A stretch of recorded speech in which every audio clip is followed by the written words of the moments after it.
ವೀಕ್ಷಕರೇ, ನಾವು ಅದೆಷ್ಟೋ ದೇಶಭಕ್ತರನ್ನ ನೋಡಿದ್ದೇವೆ, ಈಗಲೂ ನೋಡುತ್ತೇವೆ. ಆದರೆ ದೇಶ ಪ್ರೇಮ ಎಂದರೆ ಹೀಗಿರಬೇಕು ಎನ್ನುವುದಕ್ಕೆ ಇಂತಹ ವ್ಯಕ್ತಿಯ ಕಥೆಯನ್ನು ನಾವು ಕೇಳಲೇಬೇಕು.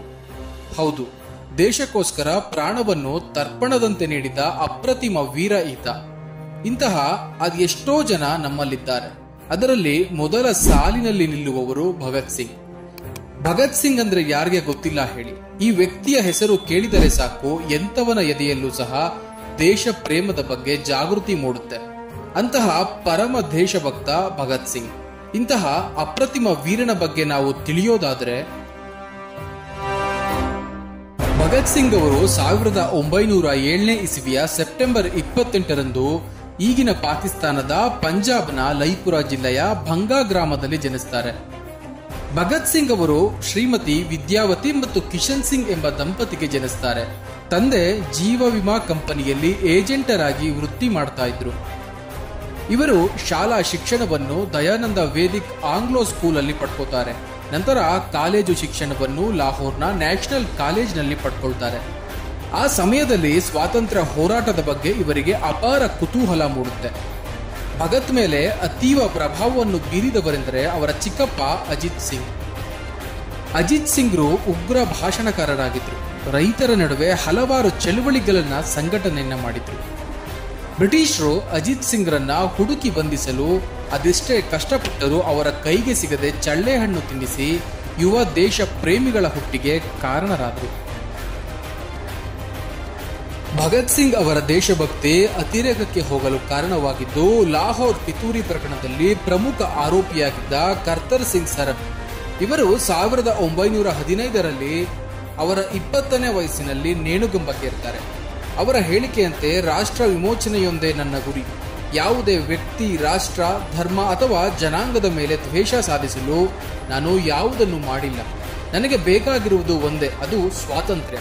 ಅದೊಂದೇ ನನ್ನ ಕನಸು ಎಂಬ ಸರಬರ ಕೊನೆಗಾಲದ ಮಾತುಗಳು ಭಗತ್ ಸಿಂಗ್ ಅವರಲ್ಲಿದ್ದ ಕ್ರಾಂತಿಯ ಯೋಚನೆಗಳಿಗೆ ರೆಕ್ಕೆ ಪುಕ್ಕವನ್ನ ಉಂಟು ಮಾಡ್ತವೆ.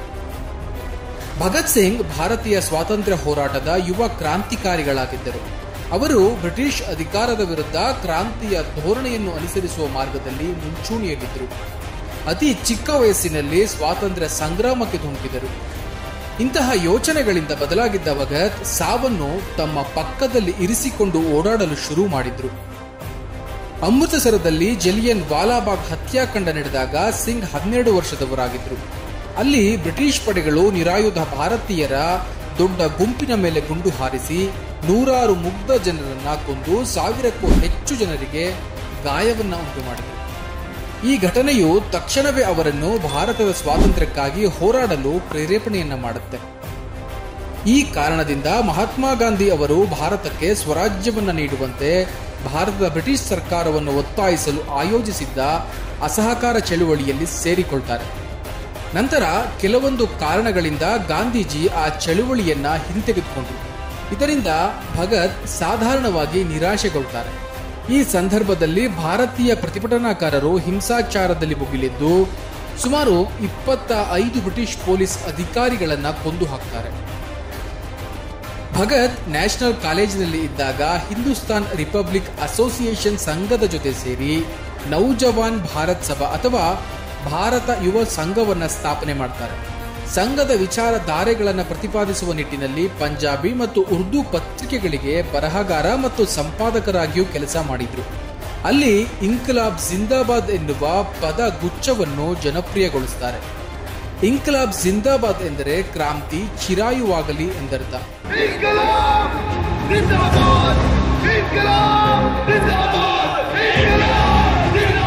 ನಂತರ ಬರಹಗಾರ ಮತ್ತು ರಾಜಕಾರಣಿ ಲಾಲಾ ಲಜಪತ್ ರಾಯ್ ಅವರ ಮೇಲೆ ಪೊಲೀಸ್ ವರಿಷ್ಠಾಧಿಕಾರಿ ಜೇಮ್ಸ್ ಎ ಸ್ಕಾಟ್ ಅವರು ಕ್ರೂರವಾಗಿ ಹಲ್ಲೆ ನಡೆಸಿದರು. ಬ್ರಿಟಿಷರು ನೇಮಿಸಿದ ಸೈಮನ್ ಆಯೋಗವನ್ನು ವಿರೋಧಿಸಿ ಮೌನ ಪ್ರತಿಭಟನೆ ನಡೆಸುತ್ತಿದ್ದಾಗ ಅವರ ಮೇಲೆ ದಾಳಿ ನಡೆದು ಸ್ವಲ್ಪ ದಿನಗಳ ನಂತರ ಲಾಲಾ ಲಜಪತ್ ರಾಯ್ ಅವರು ಸಾವನ್ನಪ್ಪಿದರು. Simon go back and India for Indians. Lala Lajpat Rai ಅವರ ಸಾವಿಗೆ ಸೇಡು ತೀರಿಸಿಕೊಳ್ಳಲು ಸ್ಕಾಟ್ ಅನ್ನು ಕೊಲ್ಲಲು ಸಂಚು ರೂಪಿಸಿದರು ಭಗತ್ ಸಿಂಗ್. ಆದರೆ ಕೆಲವು ಲೋಪಗಳಿಂದಾಗಿ ಸ್ಕಾಟ್ ಬದಲು ಸಹಾಯಕ ಪೊಲೀಸ್ ವರಿಷ್ಠಾಧಿಕಾರಿ ಜೆಪಿ ಸೌಂಡರ್ಸ್ ರನ್ನ ಕೊಲ್ತಾರೆ. ನಂತರ ಭಗತ್ ಸಿಂಗ್ ಮರಣದಂಡನೆಯಿಂದ ತಪ್ಪಿಸಿಕೊಳ್ಳಲು ಲಾಹೋರ್ಗೆ ಹೋದರು. ಭಗತ್ ಸಿಂಗ್ ಹೆಸರಿನೊಂದಿಗೆ ಅವರ ಸಹಚರರಾದ ಸುಖದೇವ್ ಮತ್ತು ಶಿವರಾಮ ರಾಜ್ಗುರು ಅವರ ಹೆಸರನ್ನ ಹೇಳದೇ ಇದ್ರೆ ಅದು ಭಗತ್ ಸಿಂಗ್ಗೆ ಮಾಡಿದ ಅವಮಾನ ಅಥವಾ ರಾಷ್ಟ್ರಕ್ಕೆ ಮಾಡಿದ ಅವಮಾನ ಅಂತ ಅಂದ್ರೆ ತಪ್ಪಾಗ್ಲಿಕ್ಕಿಲ್ಲ. ಹೀಗೆ ಅಂದಿನಿಂದ ಭಗತ್ ಸಿಂಗ್ನ ಜೊತೆ ಸಹಚರರಾಗಿ ಆ ಇಬ್ಬರೂ ಸಹ ಗುರುತಿಸಿಕೊಂಡರು. ಭಗತ್ ಸಿಂಗ್ನಷ್ಟೇ ದೇಶಪ್ರೇಮ ಹೊಂದಿದ್ದ ಅವರು ಕಡೆಗಾಲದಲ್ಲಿ ಭಗತ್ ಸಿಂಗ್ನಂತೆ ದೇಶಕ್ಕೋಸ್ಕರ ಸಾವನ್ನು ಪ್ರೀತಿಯಿಂದ ಅಪ್ಪಿಕೊಂಡರು. ನಂತರ 1929ರಲ್ಲಿ ಭಗತ್ ಸಿಂಗ್ ಮತ್ತು ಸಹಚರರು ಭಾರತ ರಕ್ಷಣಾ ಕಾಯ್ದೆಯ ಅನುಷ್ಠಾನವನ್ನು ಪ್ರತಿಭಟಿಸಲು ದೆಹಲಿಯ ಕೇಂದ್ರ ಶಾಸಕಾಂಗ ಸಭೆಯಲ್ಲಿ ಬಾಂಬ್ಗಳನ್ನೆಸೆದು ನಂತರ ಅಲ್ಲಿಯೇ ಶರಣಾದರು.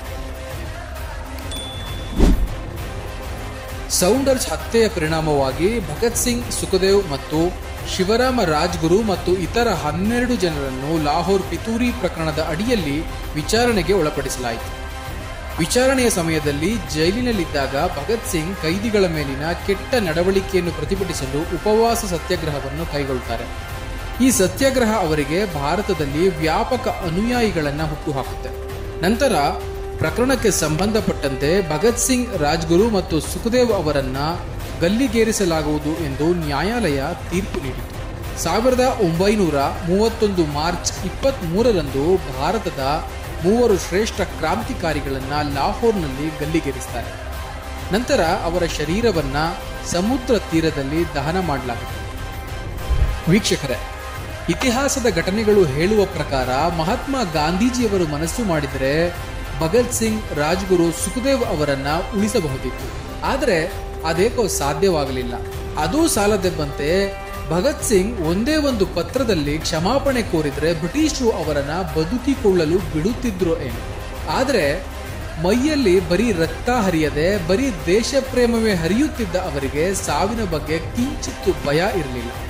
ಸಾವು ನಮ್ಮ 3 ಜನಕ್ಕೆ ಸಂಬಂಧಪಟ್ಟಿದ್ದು. ನಾವು 3 ಜನ ಸತ್ರೆ ಅದೆಷ್ಟೋ ಲಕ್ಷ ಅನುಯಾಯಿಗಳು ಕ್ರಾಂತಿಕಾರಿಗಳಾಗಿ ಹುಟ್ಟಿಕೊಳ್ತಾರೆ ಎಂಬ ನಂಬಿಕೆಯ ಮೇರೆಗೆ ಅವರು ಸಾವನ್ನ ಬಲು ಪ್ರೀತಿಯಿಂದ ಅಪ್ಪಿಕೊಂಡರು. ಅಲ್ಲಿಂದ ಭಾರತದಲ್ಲಿ ಕ್ರಾಂತಿಕಾರಿಗಳ ಯುಗವೇ ಹುಟ್ಟಿಕೊಂಡಿತ್ತು ಎಂದರೆ ತಪ್ಪಿಲ್ಲ.